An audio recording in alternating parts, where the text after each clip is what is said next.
கண்கள் ரெண்டும் போர்வை கேட்க கூடுமோ?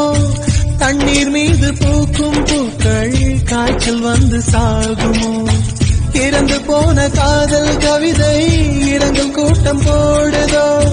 எனக்குள் இருக்கும் முந்தன் இதயம் எகிரி குதித்து ஓடுதோ? ஒரு சுதந்திர கிளியாய் பறந்தேன், என்னை ஜோசிய கிளியாய் சிறையெடுத்தாய்.